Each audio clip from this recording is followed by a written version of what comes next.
lo tengo en línea. Gustavo, buen día, ¿cómo le va? Ricardo Bustos lo saluda.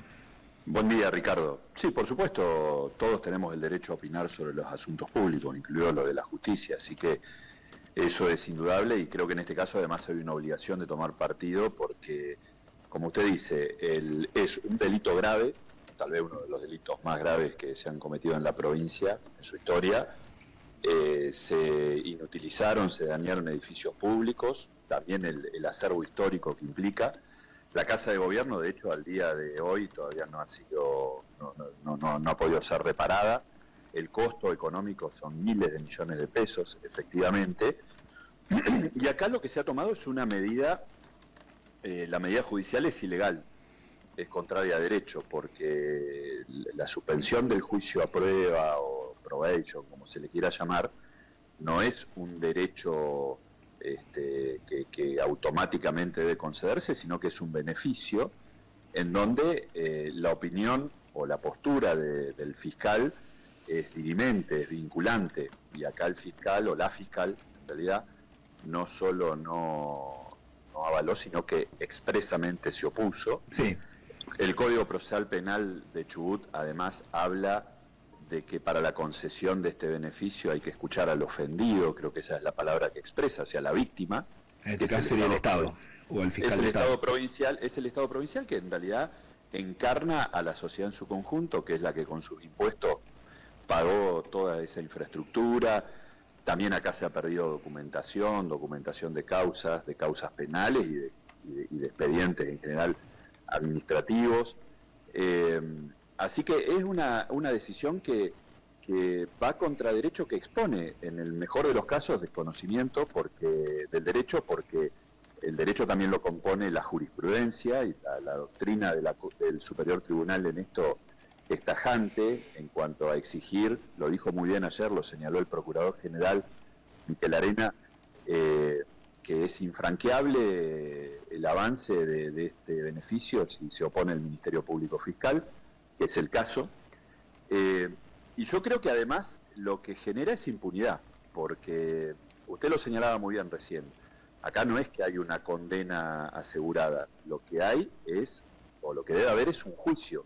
En un juicio, con todas las garantías, con los argumentos de todas las partes, con la prueba, se ventilen los hechos, que además eso también es importante para generar digamos, propender a la realización del sentido de justicia. Porque el juicio también le permite a la sociedad conocer lo que pasó, Claro. conocer al imputado o a los imputados, a ver qué tienen para decir. O sea, tiene que ver con la realización del derecho a la verdad también, que no es que quemaste edificios públicos y después lo arreglás con 3 bolsas de fideo, no es así. Y esto se ha frustrado. Hace unos meses pasó algo parecido, o pudo haber pasado algo parecido, con la causa de la emergencia climática en Comodoro, donde, aprovechándose de esa tragedia, un grupo de empresarios y un grupo de funcionarios públicos trucharon horas máquina de la remoción de barro y de todo lo que había sido la emergencia. Y resulta que después de que se hace todo este gasto, entre comillas, que es llevar adelante una investigación, colectar la prueba, horas de trabajo que se distraen de otras causas, estaba por arrancar el juicio y 2 fiscales se les ocurrió que había que sobreseer a los acusados sin hacer el juicio. Bueno, en ese caso se apeló, la justicia no lo convalidó, hubo juicio, y no solo hubo juicio, sino que los acusados fueron condenados a penas privativas de la libertad de cumplimiento efectivo. Bueno, acá esta decisión, que en este caso es de una jueza, impide realizar el juicio, porque la suspensión del juicio a prueba lo que significa es que el juicio, como el nombre lo indica, se suspende a cambio de ciertas reglas de conducta y de un resarcimiento que es a todas luces insuficiente, porque 250.000 pesos no alcanza ni por asomo para resarcir, unos paquetes de fideos que hasta suena a una burla a toda la sociedad y al aparato de justicia, Y luego, cumplido el plazo de prueba, que no conozco en este caso en concreto si es 1 año, 2 años, 3 años, no importa, el que sea, al cabo de eso lo que va a haber es un sobreseimiento, es decir, impunidad. El mensaje institucional es: podés quemar todo, que no pasa nada. Y me parece que eso no se puede convalidar.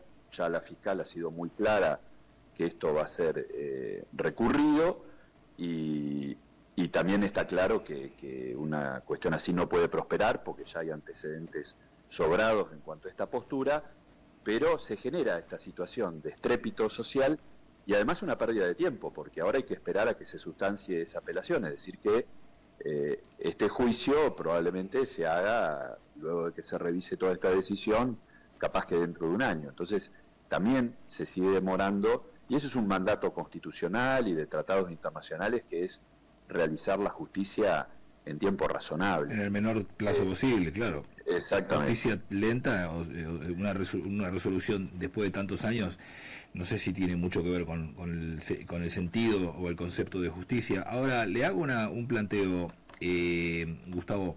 En el caso de que el juicio se lleve a cabo, y en el caso eventual de que aparezcan responsabilidades penales en estas personas, bueno, tendrán una pena, una condena penal, etcétera. Pero esto desde el punto de vista de lo penal. A mí también me interesa saber, desde el punto de vista de lo económico, qué puede hacer el Estado frente a 5 personas. En el caso, ¿no? Hagamos una hipótesis, porque todavía esto hay que probarlo, y en el caso de que sea juzgado y sean condenados, digo, ¿con qué patrimonio van a pagar lo que todos los chubutenses tuvimos que sostener en materia de infraestructura y que hay que volver a construir, que son miles de millones de pesos? O sea, ¿quién paga eso? Bueno, eso obviamente que hay que perseguir el resarcimiento, pero ¿a quién le vas a estos cinco personas? Claro. O sea, bueno, a los que sean insolventes para poder... Sí, la Fiscalía de Estado está trabajando en eso, me consta incluso de algunas cuestiones que yo no puedo comentar por acá, que van a permitir recuperar, por supuesto, no el 100% ni por asomo, pero que van a permitir concretar esa responsabilidad civil. Ayer me lo comentaba el fiscal de Estado, porque está abocado a eso también. Pero obviamente todos estos personajes se manejan en un marco de impunidad, lamentablemente facilitado por decisiones como las que estamos comentando, y también con el hecho de que muchas veces no hay solvencia patrimonial para responder por estos hechos, con lo cual también nos tiene que hacer pensar a todos en que estos hechos también deben ser evitados, debe haber acciones de seguridad efectivas para que no ocurran, debe haber prevención. Claro.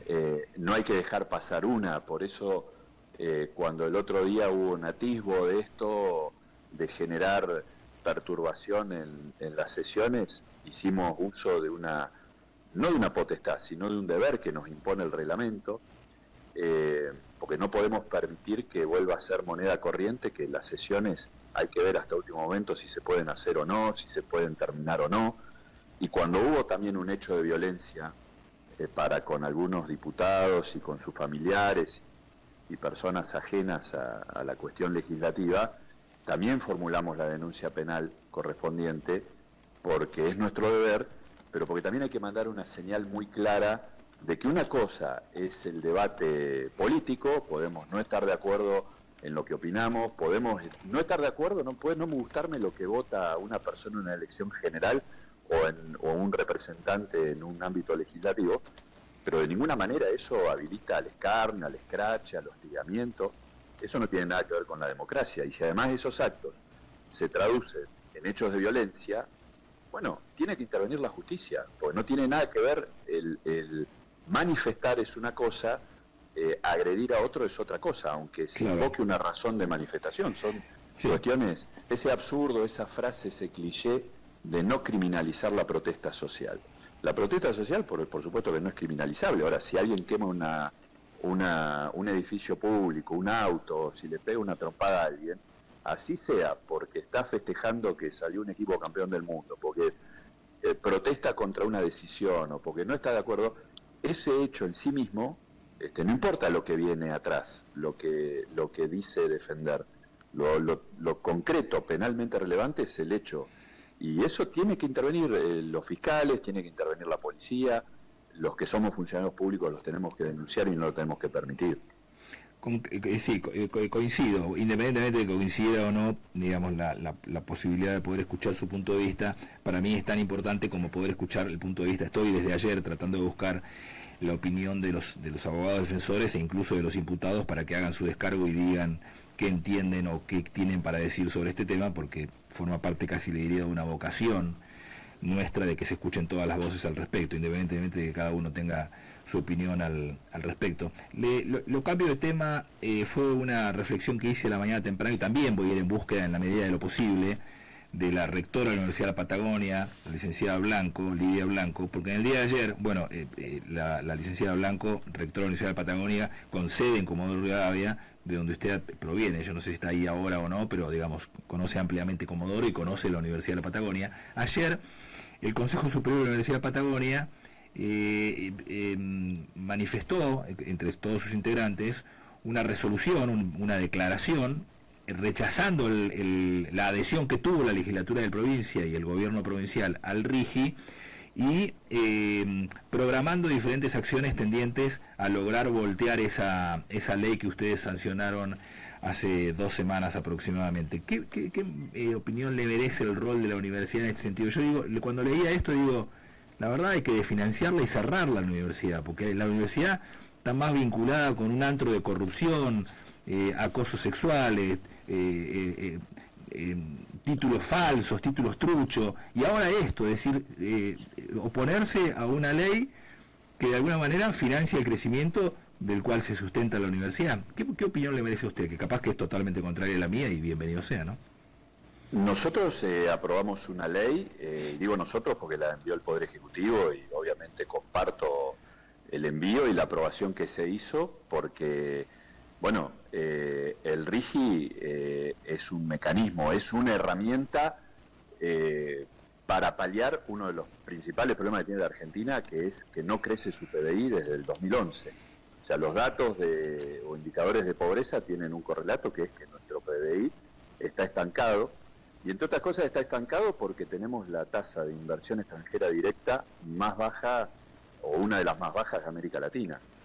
Si uno mira quién absorbe en América Latina la inversión extranjera directa, Brasil se lleva el 41%, Chile el 17%, nosotros apenas el 7%. Está cerquita de nosotros Perú, que casi recibe más inversión que nosotros. Si no hay inversión, es imposible que haya empresas, densidad empresarial, y consecuentemente es imposible que haya empleo además genuino, de calidad, y eso es lo que hace que Argentina año tras año vaya superando para mal sus indicadores de pobreza.